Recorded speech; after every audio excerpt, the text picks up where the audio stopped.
Friends, എല്ലാവർക്കും പുതിയൊരു റിവ്യൂയിലേക്ക് സ്വാഗതം.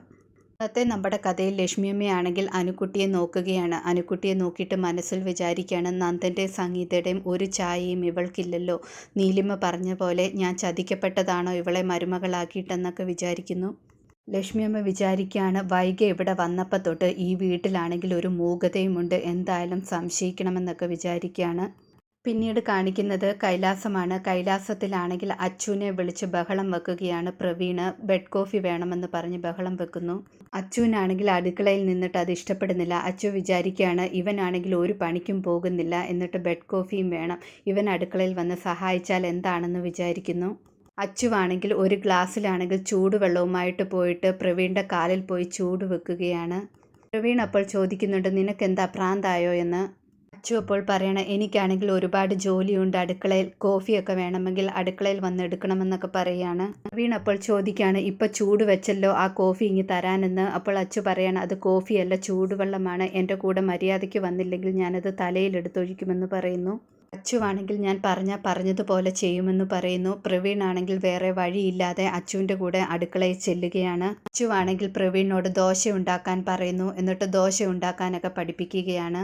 ദിവ്യോടാണെങ്കിൽ ഒരു ജോലിയും ചെയ്യണ്ടെന്ന് അച്ചു പറയുന്നു. അതിനുശേഷം പ്രവീൺ ആണെങ്കിൽ ദോശ ഉണ്ടാക്കാൻ ട്രൈ ചെയ്യുകയാണ്. അതേസമയം ഉടനെ തന്നെ പ്രതാപനാണെങ്കിലും കോഫി ചോദിച്ചിട്ട് ദിവ്യയെ വിളിക്കുകയാണ്. ദിവ്യ വഴക്ക് പറയുകയാണ് കോഫി കൊണ്ടുവരാനെന്ന് പറഞ്ഞിട്ട്.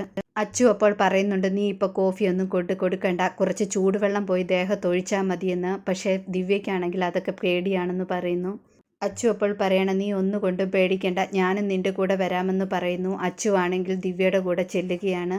അച്ചു ആണെങ്കിൽ ഒരു കയ്യിൽ ചൂടുവെള്ളവുമായിട്ടാണ് ചെല്ലുന്നത്. പ്രതാപൻ്റെ ദേഹത്തോടാണെങ്കിൽ അച്ചു ചൂടുവെള്ളം ഒഴിക്കുകയാണ്. പെട്ടെന്ന് തന്നെ പ്രതാപന് ദേഷ്യം വന്നിട്ട് കൈ ഓങ്ങിക്കൊണ്ട് ദിവ്യയുടെ അടുത്തേക്ക് ചെല്ലുവാണ്. അച്ചു ആണെങ്കിൽ ആ കൈ തടയുന്നു. അച്ചു അപ്പോൾ പറയണം, പഴയതുപോലെ നിൻ്റെ വേലത്തരമൊന്നും നടക്കത്തില്ല, ഇനി ഇങ്ങോട്ട് തല്ലിയാൽ തിരിച്ചു തല്ലുമെന്നൊക്കെ പറയുന്നു. പ്രതാപനാണെങ്കിൽ ദിവ്യയെ വഴക്ക് പറയുകയാണ്, ഇവളുടെ ധൈര്യത്തിലാണോ നീ ഇങ്ങനെയൊക്കെ ചെയ്യുന്നതെന്ന്. അച്ചു അപ്പോൾ പറയാണ്, ഇനിയും പല കാര്യങ്ങളും വരാൻ പോകുന്നേ ഉള്ളൂ, നീ നോക്കിയിരുന്നോളാൻ എന്നൊക്കെ പറയുന്നു. പ്രതാപൻ അപ്പോൾ പറയണം, നിൻ്റെ അഹങ്കാരമൊക്കെ പ്രവീണിൻ്റെ അടുത്തെടുത്താൽ മതിയെന്ന്. അച്ചു അപ്പോൾ പറയണം, അടുക്കളയിലേക്ക് വാ, അവിടെയാണെങ്കിൽ ഒരാൾ ദോശ ഉണ്ടാക്കി നിൽക്കുന്നുണ്ട്, നിങ്ങളുടെ അഹങ്കാരമൊന്നും ഞങ്ങൾ അങ്ങനെ സഹിച്ചു തരത്തില്ല എന്നൊക്കെ പറയാണ്. അച്ചുവാണെങ്കിൽ പ്രതാപനെ ഭീഷണിപ്പെടുത്തുന്നുണ്ട്. ഈ പ്രശ്നത്തിൻ്റെ പേരിൽ ദിവ്യയുടെ ദേഹത്ത് ഇനിയും കൈവച്ചാൽ വിവരം അറിയുമെന്നൊക്കെ പറയാണ്. പിന്നീട് വിപിനാണെങ്കിൽ സംഗീതയുടെ അടുത്ത് പോയിട്ട് നീലിമയെക്കുറിച്ച് സംസാരിക്കുകയാണ്. നീലിമ ഈ കാര്യമൊക്കെ എങ്ങനെ അറിഞ്ഞെന്ന് മനസ്സിലാകുന്നില്ല എന്ന് പറയുന്നു. സംഗീത അപ്പോൾ പറയണം, വൈകെ ഈ നാട്ടിൽ ആരോ ഹെൽപ്പ് ചെയ്യുന്നുണ്ട്, അങ്ങനെയായിരിക്കും ചിലപ്പോൾ നീലിമ ഈ കാര്യങ്ങളൊക്കെ അറിഞ്ഞതെന്ന്. എന്തായാലും ലക്ഷ്മി ചേച്ചി ഇത് അറിഞ്ഞിട്ടില്ലെന്നാണ് ഞാൻ വിചാരിക്കുന്നതെന്ന് പറയുന്നു. വിപിനും അപ്പോൾ പറയണം, അമ്മ അറിഞ്ഞിട്ടില്ലെന്നാണ് തോന്നുന്നത്, അല്ലെങ്കിൽ എന്നോട് ഉടനെ തന്നെ ചോദിക്കേണ്ടതായിരുന്നു. സംഗീത പറയാണ്, അനുക്കുട്ടിയാണെങ്കിൽ സ്വന്തം മകളല്ല എന്ന് ആരോടും പറയാൻ പറ്റത്തില്ല, സ്വന്തം മകളായിട്ട് മാത്രമാണ് ഇന്നുവരെ കണ്ടിട്ടുള്ളത്, അതുമാത്രമല്ല അവളല്ലാതെ വേറൊരു കുഞ്ഞിനെപ്പറ്റി പോലും ഞങ്ങൾ ചിന്തിച്ചിട്ടില്ലായിരുന്നു എന്നൊക്കെ പറയാണ്.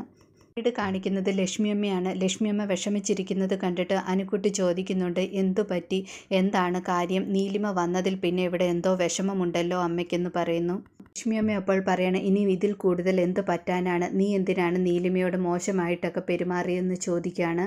അനുക്കുട്ടി അപ്പോൾ പറയണം, ലക്ഷ്മിയമ്മയ്ക്കാണെങ്കിൽ അവളെ ഭയങ്കര ഇഷ്ടമാണല്ലോ എന്ന്. ലക്ഷ്മിയമ്മ പറയാണ്, അവൾക്ക് എന്താണ് ഒരു കുറവ്, അവളൊരു ഡോക്ടറല്ലേ, നല്ല കുടുംബത്തിൽ പിറന്നതല്ലേ, അല്ലാതെ വേറെ പലരെയും പോലെ അല്ലല്ലോ എന്നൊക്കെ പറയാണ്.